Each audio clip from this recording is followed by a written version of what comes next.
So in this question, we're told that A and B are sets, and we've got to complete the table below by shading in each of the given sets in the diagram. And so we just need to read the actual statement. So for this one, we've got A intersection B, and the upside down U is always an intersection. And so we just need to shade that in, and A intersection B is going to be where they overlap in the Venn diagram. And so that is going to be this area in here. And that's basically what they're looking for here, is just to see this shaded in and the rest kind of just left alone. And then for the one over here on the right, we've got A but not B, or A without B. And so this backwards slash always means without.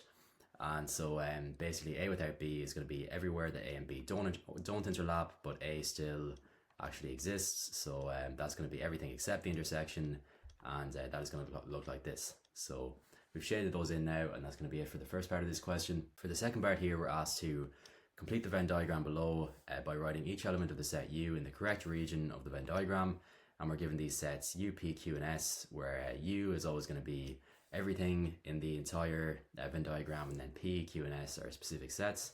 And so we just need to fill these in now. And so the way I'm going to approach this is basically to write U out as a list. So the natural numbers from 1 to 10 is going to be 1, 2, 3, 4, and so on, all the way up to 10.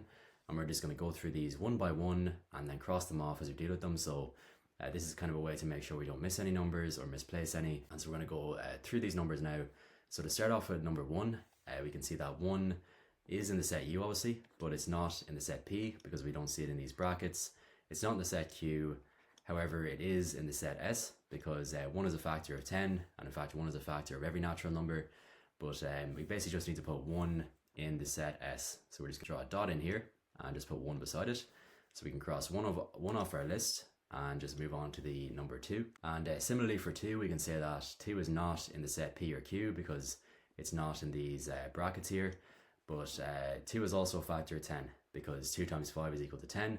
And so 2 is also going to be in S. So we just draw another dot and put 2 beside it. We can see that for the number 3, it actually is in both P and Q, but 3 is not a factor of 10. So there's no multiple of 3 which is equal to 10.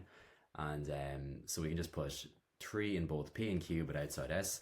So the intersection of P and Q is here, and we just put 3 in there, and we can now cross 3 off our list. And this is the idea, so I'm just going to kind of speed this up so you don't get too bored. But 4 is not in P and Q, and it's not a factor of 10, so we can see 4 is actually already there. 5 is in P, 5 is in Q, and 5 is also a factor of 10. So 5 is in S, and therefore 5 is actually a number which is in the intersection of all 3 here in the middle. We put 5 in there. We can see that 6 is in the set P, but is not in Q and is not in S, or it's not a factor of 10, so we just put 6 in P. 7 is not in P or Q, and 7 is also not a factor of 10, so we can just put 7 on the outside here somewhere. So I'm going to put it over here. 8 they've actually already done for us, and we know that it's outside all the sets as well. For 9, they've actually done 9 for us as well, so they're doing a lot of the work for us at this stage. But we're just on to the last number now, which is 10, and we can see that 10 is in Q and 10 is also in S because 10 is a factor of 10. And so we just put 10 in Q and S in the intersection, and so that is going to be in here. Put a dot in there and put in 10. And so now we just have a glance over it and just make sure that you haven't missed any, but I'm fairly sure we've got them all. And so we've got our Venn diagram filled in now. And for the next part of the question, we're asked to list the elements of the set P intersection Q intersection S. And so we just look in the very middle where they all overlap, and we see that the only element is 5.